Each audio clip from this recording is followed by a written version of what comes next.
Today you learned a little bit about Dr. Seuss, and we are going to start drawing a picture of the Cat in the Hat. The Cat in the Hat is one of Dr. Seuss's most famous popular characters, and we are going to focus on the top part of the Cat in the Hat. The bow tie will be at the bottom of our picture, and then we'll have the hat at the top. So each of you are going to be getting a long piece of paper, and you're going to write your name on the back. I'll just write name for you to remember. So name goes on the back, and then you're going to be starting to draw the cat in the hat. You'll notice that each paper is folded. The reason I did that is to give you a starting point for the middle of your picture. So we're not going to keep it folded, but it's just a little guide for where you are going to put your first line. So everybody point to that fold over on the right side. Put your finger right on that fold. This is where the smile is going to start. So right on that fold, I'm going to draw a curve. And it's not a normal smile, so I want you to not really think about it being a smile, but more of a long line with a little curve on the end. Starting here, keeping flat right about where that fold is, and then scooping up. On the left side, you're going to have a little wavy line. And on this side, you're going to start working your way up. My line is going to go straight up and round out. It's like I'm going on a big mountain hike, and then I get to the top of the mountain, and then I stop. So everybody draw a straight line going up, curve around to the left, and stop. Now everybody point to that top line. From here you're going to go up to the top of his head. Or actually to the bottom of the hat. The top of the head where we actually see his head. And then that's where the hat's going to begin. So do you notice that I have some room at the top of my paper? Right now it almost looks like a number 5. And what we're going to do on the top of that line is I'm going to draw a long skinny rectangle. And my skinny rectangle sticks out. So it doesn't stop at that line, it keeps going. And it's long and skinny.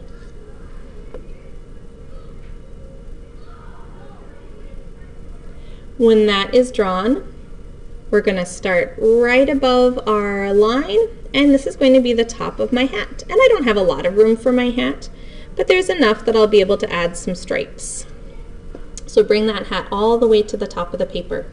If your cat is a little bit lower, you're going to have more of your hat showing. If your cat goes up higher, then you'll have less hat, and either way is fine. I'm going to go in and add my stripes.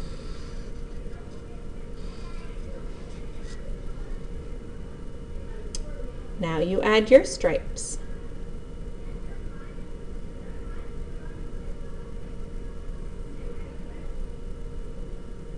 The next step is going to be way back down here. So we're going to take a break from this part of our picture, and I want everybody to point at that fold again. Find your fold and point. And we're going to draw the cat's lip. I'm going to start right below that smile. I'm going to draw a bump, a little bump, and then the chin. So the first bump is his lower lip, and then we've got our cat's chin. And we're going to come down the paper with a straight line. And I'm not going all the way down to the bottom of the paper, but that's a pretty long line, so I went pretty far. So again, I found the smile, I did a bump for the lip, and a bigger bump for that chin, and a line that comes straight down.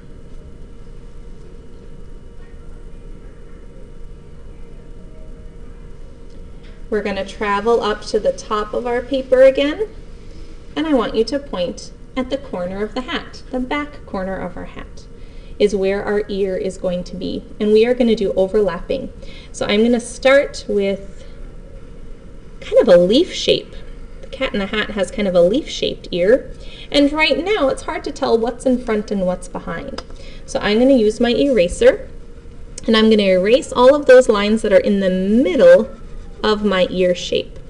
If you don't want to do a leaf shape, you can also do a triangle shape for your ear, or even an oval shape will work. You can always add a little point to your oval at the top to make it look more like the cat in the hat. And I'm going to draw a little line right there, and we'll add some texture later. We'll add some lines with Sharpie the next time we're together. Now I'm going to point right back here. I'm noticing actually, first I'm going to do this. Notice my hat was a little bit short right there, so I'm going to make that line a little bit longer. You might not want to do that, but you can if you want to show some more overlapping. Now I'm going to show the back of the cat's head, but I want to make sure you have time to do your ear, so I'll pause here.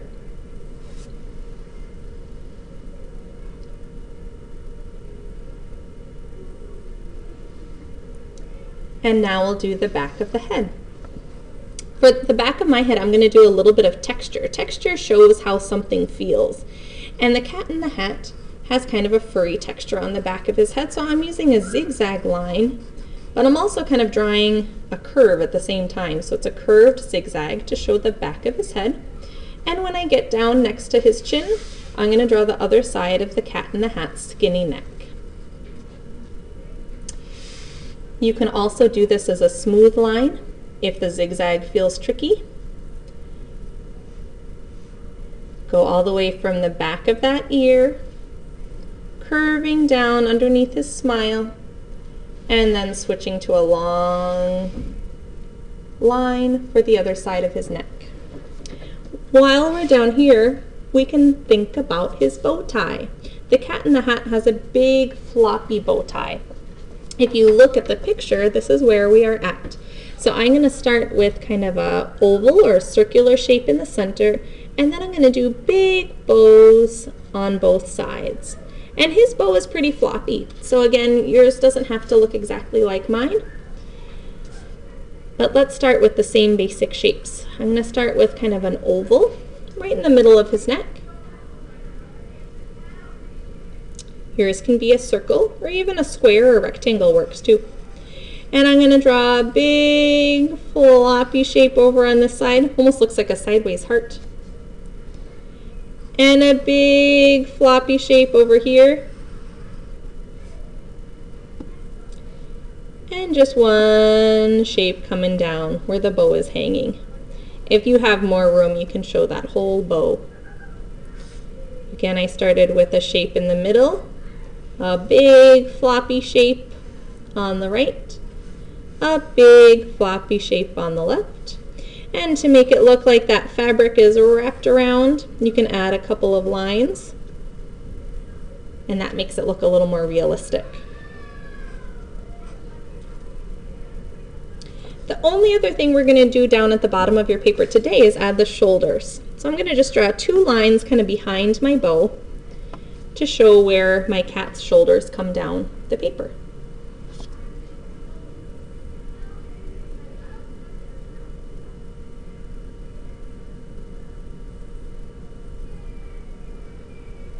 You've done your bow, you've done your shoulder, and we're going to move our way back up the paper to our cat in the hat's face. Right in the middle of this big open space, we're going to do two big ovals for his eyes.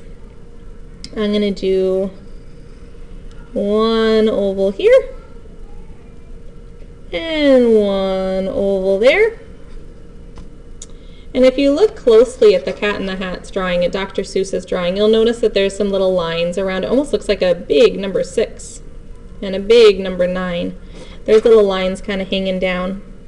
So you can do that too if you'd like to. And then we're going to do two small ovals in the middle, and you can color those in. We're going to be using Sharpies later too, but for today, if you want to color them in, you can.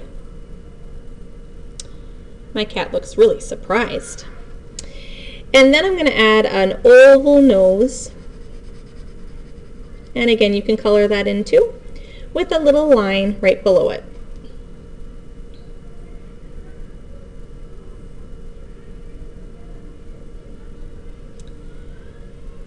His whiskers come off of his little cheek. You can just add a couple of lines, and then over here you can draw some more lines for his whiskers and a couple of dots too. He doesn't have a lot of dots on his drawing, but if you'd like to add a couple extra, you can. Another way we're going to be using line is for the eyebrows, and these eyebrows are really expressive.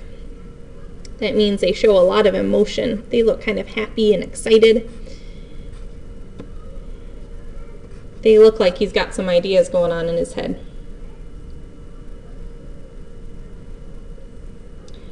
So that's our last step for today. We did the hat with stripes.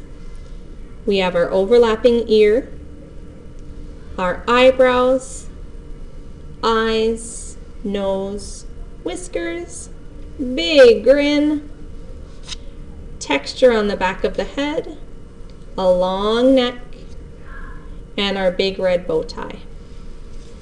The next step will be to move on to Sharpie. And we'll go over all of our lines with Sharpie. And then I'll be giving you directions on coloring.